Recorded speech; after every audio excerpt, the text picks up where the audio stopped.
आपने धंधा किया, वैक्सीन का धंधा, लोगों की जिंदगियों का धंधा, इस देश के लोगों का धंधा। 6.5 करोड़ वैक्सीन देश के दुनिया के 93 देशों को बेच दी गई। गोरखपुर मेडिकल कॉलेज के सामने एक मजबूर भाई अपने भाई को कंधे पे लाद के, उसको स्ट्रेचर नसीब नहीं होता, मेडिकल कॉलेज में लेके जाता है, वहां पर उसकी मृत्यु इमरजेंसी के रिसेप्शन पे हो जाती है। जो वैक्सीन यूके को $3 में मिलती है, जो वैक्सीन अमेरिका को $4 में मिलती है, सऊदी अरबिया को $5.25 में मिलती है, वो वैक्सीन हिंदुस्तानियों को $18 में मिलती है। वैक्सीन को लेकर तमाम खबरें सामने आ रही हैं। देश में वैक्सीन के केंद्र बंद पड़े हुए हैं। लोग लंबी लंबी कतारों में घंटों खड़े होकर इंतजार कर रहे हैं कि उनको एक वैक्सीन नसीब हो जाए। वैक्सीन नहीं मिल रही है। यह वैक्सीन आपको क्यों नहीं मिल रही है? आज 18 से 45 तक की उम्र के लोगों को वैक्सीन क्यों नहीं लग पा रही है? या 45 से ऊपर की आयु के लोगों को भी वैक्सीन क्यों नहीं लग पा रही है? क्यों वैक्सीन के केंद्र बंद पड़े हुए हैं? प्रधानमंत्री जी ने टीका उत्सव नाम दिया था कि टीका उत्सव करेंगे देश में। यह आपका टीका उत्सव तो फीका उत्सव हो गया। आपके पास तो वैक्सीन ही नहीं है। आप एक तरफ देश के लोगों को कहते हैं हम टीका उत्सव मनाएंगे, और दूसरी तरफ प्रधानमंत्री जी आपने देश के लोगों की जिंदगियों का सौदा करके 6.5 करोड़ वैक्सीन 93 देशों को बेच दी। आपने धंधा किया, वैक्सीन का धंधा, लोगों की जिंदगियों का धंधा, इस देश के लोगों का धंधा। 6.5 करोड़ वैक्सीन देश के दुनिया के 93 देशों को बेच दी गई। अब उस वक्त में जब इस देश के लोग वैक्सीन के लिए इस महामारी में अपनी जिंदगी को बचाने के लिए लंबी लंबी कतारों में खड़े हैं, आप वैक्सीन बेच रहे थे, आप वेंटिलेटर बेच रहे हैं, आप विदेशियों को ऑक्सीजन बेच रहे हैं, आप सब कुछ बेच रहे हैं। खाली इस देश के लोगों की जरूरतों को आप ध्यान नहीं रख रहे हैं। और जो वैक्सीन हिंदुस्तानियों को आप दे रहे हैं, कितने दामों में दे रहे हैं? यह मैं खबर आपको बता रहा हूं, देखिए आप इसको और जरूर पढ़िएगा। मैं चाहता हूं इस खबर को आप लोग जरूर पढ़िएगा। यह इंडियन एक्सप्रेस की खबर है। यह इंडियन एक्सप्रेस की खबर है 25 अप्रैल की, और यह खबर यह कहती है कि दुनिया में सबसे महंगी वैक्सीन अगर कहीं पर मिल रही है तो हिंदुस्तान में मिल रही है। मोदी जी के राज में मिल रही है, जो अपने आप को भारत मां का लाल कहते हैं।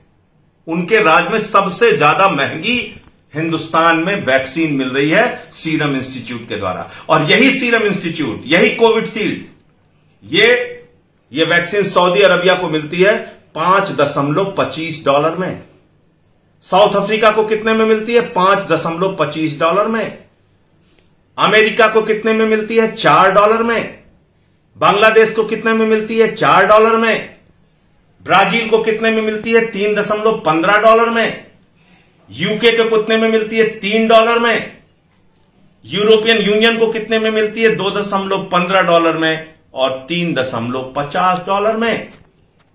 जो वैक्सीन $2.15 में यूरोपियन यूनियन को मिलती है, जो वैक्सीन यूके को $3 में मिलती है, जो वैक्सीन अमेरिका को $4 में मिलती है, सऊदी अरबिया को $5.25 में मिलती है, वो वैक्सीन हिंदुस्तानियों को $18 में मिलती है।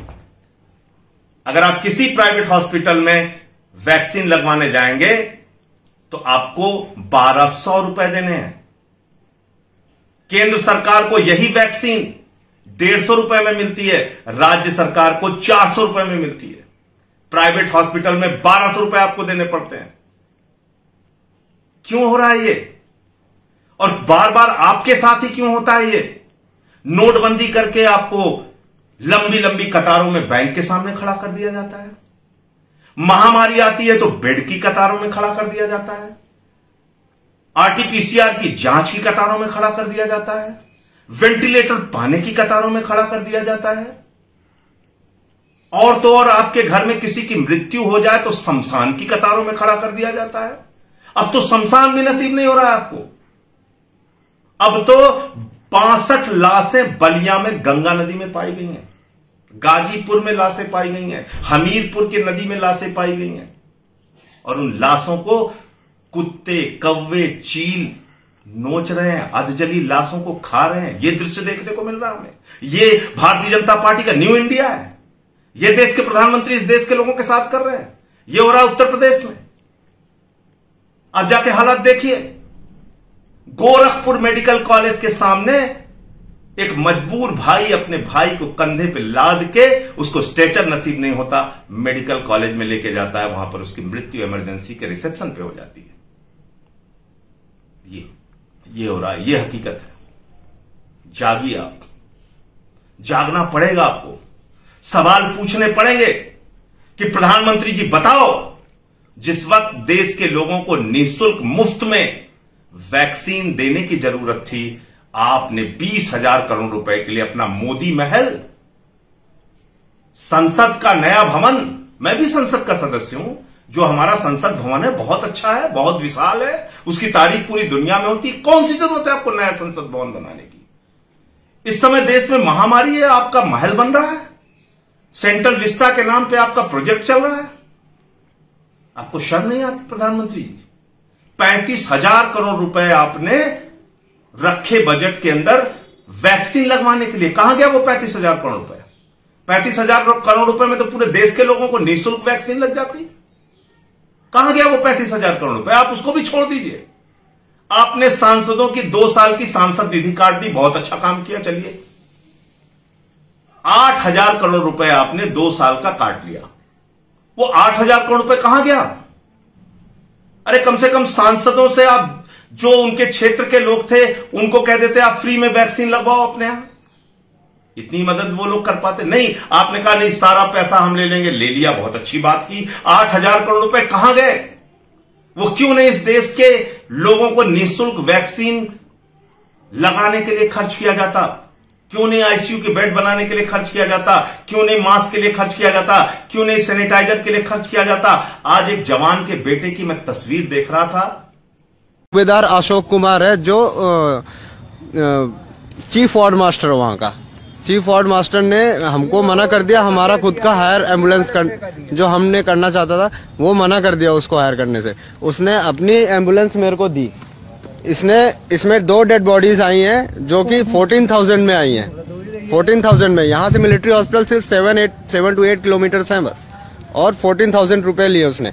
प्लस यहाँ पे ये जो लकड़ियां आप लोग देख रहे हैं, इसके 5-5 हजार रुपए लिए गए हैं। मेरे भी पिताजी क्या कहते हैं, अभी गाड़ियां इन्होंने सेटिंग जमा रखी है। ये जो एम्बुलेंस खड़ी देख रहे हैं आप लोग, यही एम्बुलेंस हायर कर रखी है मिलिट्री हॉस्पिटल इलाहाबाद ने, और इसी एम्बुलेंस से सबको वो सर्विस दे रहे हैं, और सिर्फ पैसों के ऊपर सर्विस दे रहे हैं। मैं एक सैनिक हूँ, मेरे को जो है पैसे लगाने की क्या जरूरत है? जब मैं महीने की छुट्टी आया हूँ, उसमें मेरे साथ ऐसा केस हो जाता है, उसके बावजूद ये लोग मेरे से पैसा ले रहे हैं, तो मैं वहां क्या कर रहा हूँ इतने दिनों से?